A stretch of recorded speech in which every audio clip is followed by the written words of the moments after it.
Sleep for athletes. Repairing and preparing athletes for peak performance. Sleep is an essential part of our lives. Our body requires sleep. But from an evolutionary perspective, it's the time when we are vulnerable. Hence, we must create both the right and secure conditions to allow sleep to happen. Your brain has been designed with a master internal clock, which ensures you get sleep by releasing hormones to promote tiredness. The main trigger for these hormones is darkness. This clock can badly malfunction, however, if you are exposed to light at night, or overstimulate the brain by excessive worrying or thinking, or by eating and drinking the wrong things too close to bedtime. So you need to look after this internal clock. This animation will discuss some of the conditions required to sleep, and also look at the features to avoid in order to get the maximum benefit from sleeping. The nature of sleep. Sleep is that internally active period which requires your body to be quiet and relatively still in order that it can repair itself from any potential stress or harm acquired while you were awake. During sleep, any new learning is reinforced and consolidated, and your mind develops resilience, de-stresses, and remotivates itself. Therefore, lack of sleep impairs recovery from both injury and those hard training sessions you've endured during the day. Poor sleep leads to poor mental health and poor functioning. It reduces accuracy in technical skills and makes you more prone to injury and can even result in fat gain.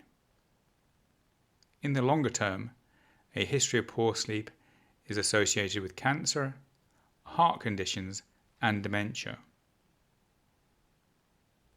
Most experts agree that hard training athletes need 8 hours or more of sleep per night, and 10 hours are required if you are a younger adult, particularly if you're a young athlete training hard within an academy.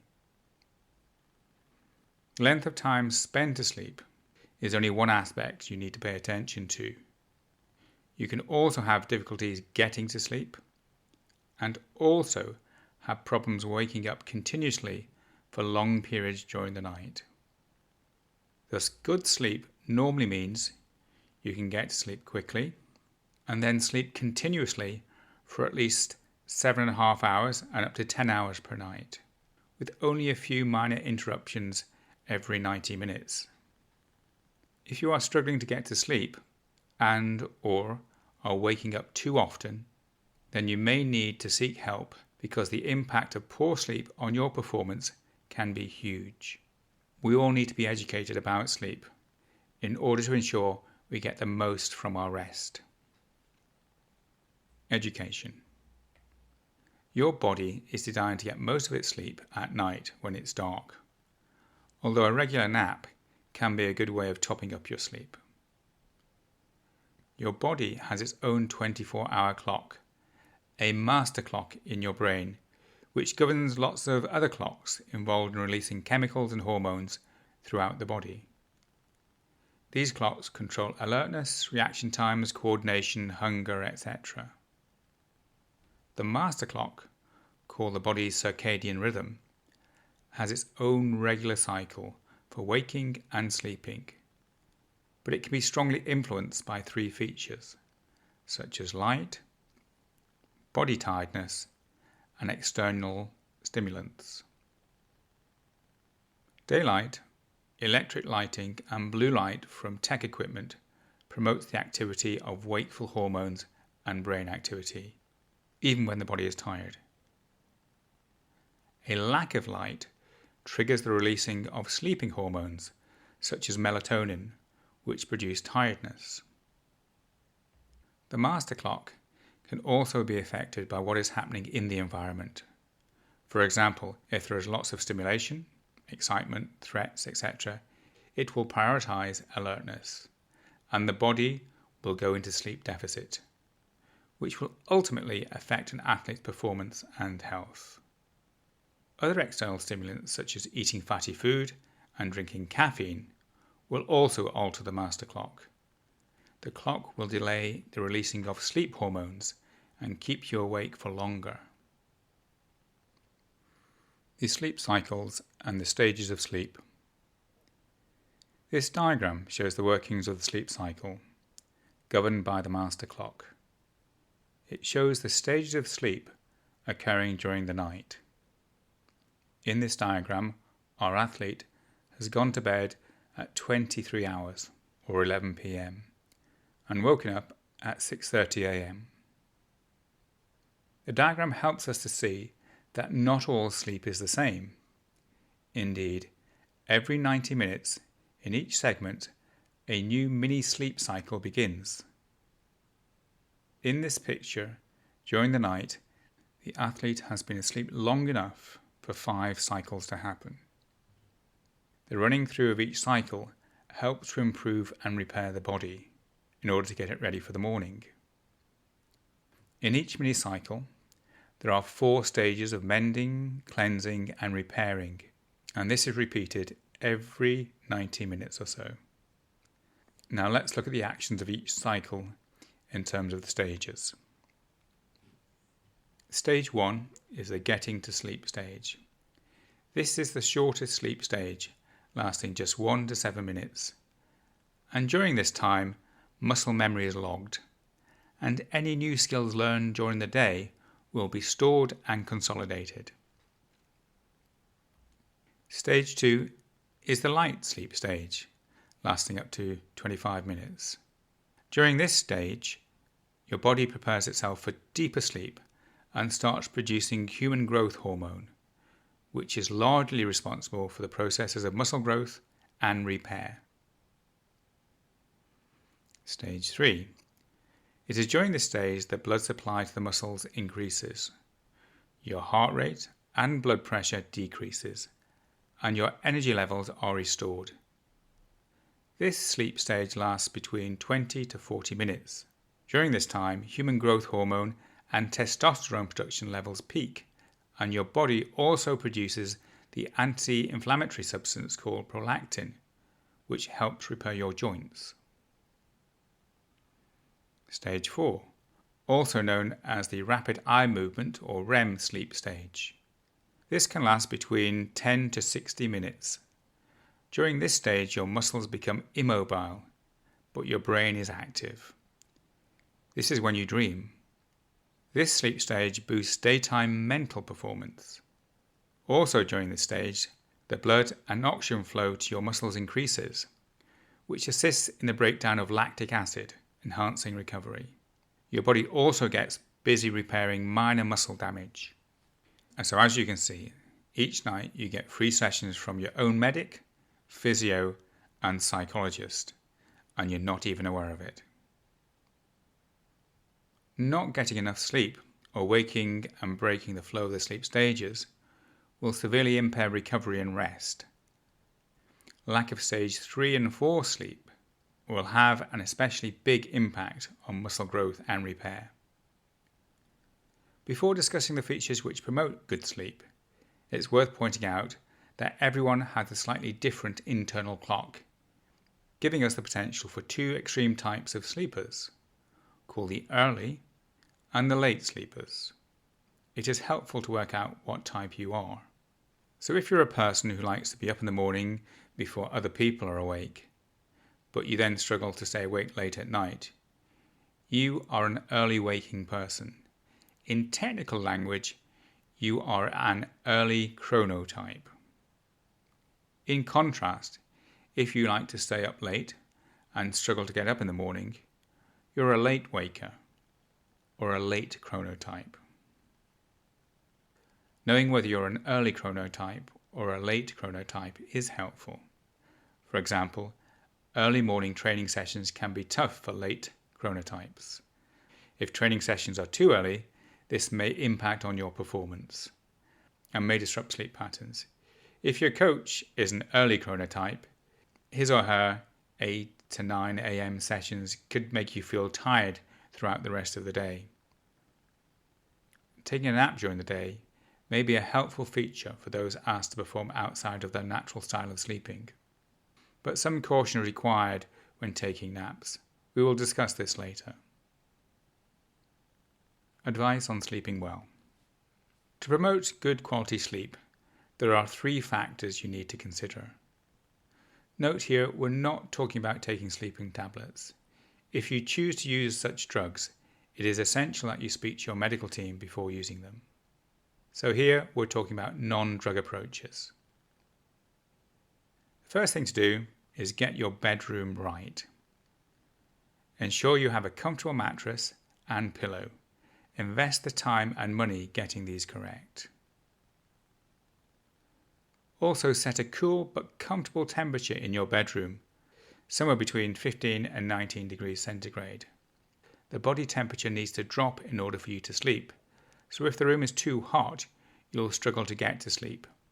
Electric blankets are fine, but need to be turned off quickly once you're in bed. You also need to block out the light. With good curtains, blackout curtains are ideal. Your eyes and skin have light detectors, and light can be detected through the eyelids, so complete darkness is important. Block out noise, perhaps using good quality earplugs. Also, the bedroom should only be used for either sleep or sex, so remove the TV and other distractions that will stimulate your brain. If you do find yourself wakeful for a longish period of time, it is advisable to leave the room and go and do something in another room for 10 to 15 minutes. For example, read or listen to quiet music. Then try to go back to bed and start a new sleep cycle. The other major feature you need to set for yourself is a good going to bed routine. You need to help the master clock in your brain to keep good time, and this can be done by establishing regular going to bed and waking up times. Also, to signal to the master clock it's soon going to be time to release all of those sleep promoting hormones, devise a wind down schedule. So 30 minutes before going to bed, develop a routine. So this may involve listening to music, reading, dimming lights, unplugging and avoiding all electronics. Your brain will get used to these signals that you're about to go to sleep. It may also be useful to test out some methods of relaxation in order to slow down your thinking. The third big group of activities that can help you sleep well is to adopt good daytime habits. The 2 main features here are: make sure you get plenty of daylight during the day, spending time outside, and also be physically active during the day to create a tired body. The 3 major factors described above are methods that actively promote sleep, but there are also a number of features that you need to avoid. These are outlined in the red circles below. Firstly, avoid exposure to light just before going to bed. Your internal clock is photosensitive and requires darkness to send you to sleep. In particular, avoid the blue light coming from tech equipment. This can be particularly problematic, causing the brain to become overstimulated. At night, it should be completely dark in your room.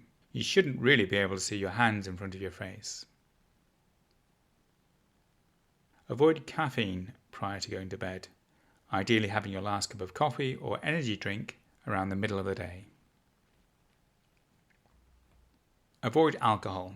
Drinking may induce sleep, but it will also ruin the quality of your sleep. It will interfere with the later stages, which, as we have seen, are essential in getting good quality sleep.